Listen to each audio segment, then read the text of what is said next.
마음이 압살롬에게로 쏠리는 것을 스루야의 아들 요압이 알았다. 요압이 드고아로 사람을 보내어 거기에서 슬기로운 여인 한 사람을 데리고 와서 부탁하였다. 그대는 초상당한 여인처럼 행동하시오. 몸에는 상복을 입고 머리에는 기름도 바르지 말고 이미 오랫동안 죽은 사람을 애도한 여인처럼 꾸민 다음에 임금님 앞으로 나아가서 내가 일러주는 대로 호소하시오. 요압은 그 여인에게 할 말을 일러주었다. 드고아에서 온 그 여인은 왕에게로 나아가서 얼굴이 땅에 닿도록 엎드려서 절을 한 뒤에 임금님 저를 살려주십시오 하고 애원하였다. 왕이 여인에게 무슨 일이냐 하고 물으니 그 여인이 이렇게 하소연하였다. 저는 남편이 죽어서 가련한 과부가 되었습니다. 이 여종에게 두 아들이 있는데 들에서 서로 싸우다가 말리는 사람이 없으므로 아들 하나가 다른 아들을 죽였습니다. 그런데 이제는 온 집안이 들고 일어나서 이 종에게 형제를 때려 죽인 그 아들을 내놓으라고 합니다. 죽은 형제의 원수를 갚고 살인자를 죽여서 상속자마저 없애버리겠다고 합니다.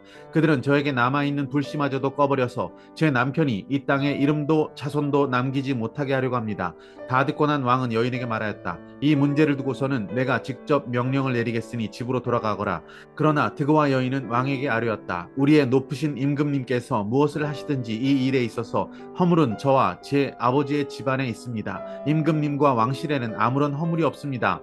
왕이 대답하였다. 누구든지 너를 위협하거든 그를 나에게로 데리고 오너라. 아무도 너를 괴롭히지 못하게 하겠다. 여인은 또 간청하였다. 그러면 임금님께서 섬기시는 주 하나님께 간구하셔서 저의 죽은 아들의 원수를 갚으려고 하는 집안 사람들이 살아있는 저의 아들까지 죽이는 크나큰 범죄를 저지르지 못하게 막아주시기를 바랍니다. 왕이 대답하였다. 주님께서 확실히 살아계심을 두고 맹세하지만 내 아들의 머리카락 하나도 땅에 떨어지지 않게 하겠다. 그 여인이 또 간청하였다. 이 종이 높으신 임금님께 한 말씀만 더 드리도록 허락하여 주시기 바랍니다. 왕이 그렇게 하라고 하니 그 여인이 이렇게 말하였다. 어찌하여 임금님께서는 하나님의 백성에게 그처럼 그릇된 일을 하셨습니까? 임금님께서는 임금님의 친아들인 왕자님이 이 나라로 돌아오는 것을 허락하지 않으셨습니다. 이러한 처사는 지금까지 이 종에게 말씀하신 것과는 다릅니다. 임금님께서는 그렇게 말씀만 하시고 왕자님을 부르지 않으셨으니 이것은 잘못된 일이라고 생각합니다.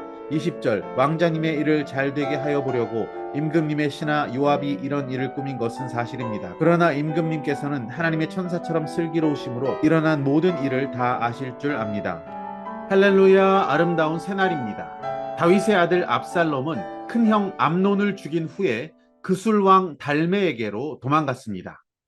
3년의 시간이 지나는 동안에 다윗의 마음에는 위로가 있었고 분노도 그치게 되었습니다.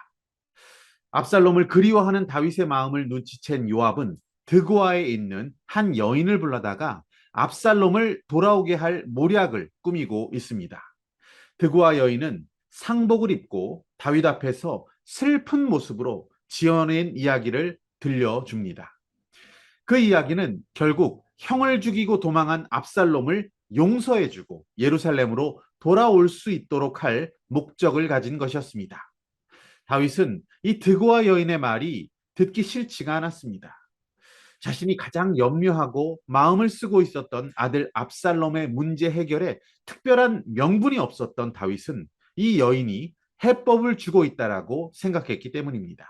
요압의 계략에 따른 모든 아부와 거짓에 넘어간 다윗은 잘못된 판단을 내립니다.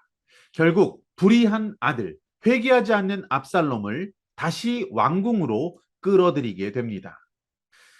우리의 판단을 흐리게 하는 사람들의 말이 있습니다. 나의 개인적이고 주관적인 생각으로 하나님의 뜻이 아닌 자의적인 판단을 내리게 될 때가 있습니다. 다윗은 그렇게 성급한 결정을 내리고 말았습니다.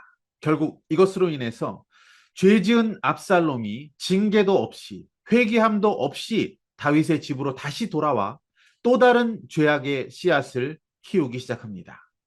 오늘 다윗이 내린 결정, 정에 이끌려서 아들의 죄를 슬그머니 눈 감아준 일은 더 큰 비극의 시작이 된 것입니다. 철저히 회개하는 자에게 하나님의 나라가 임하고 하나님의 복이 임할 것입니다.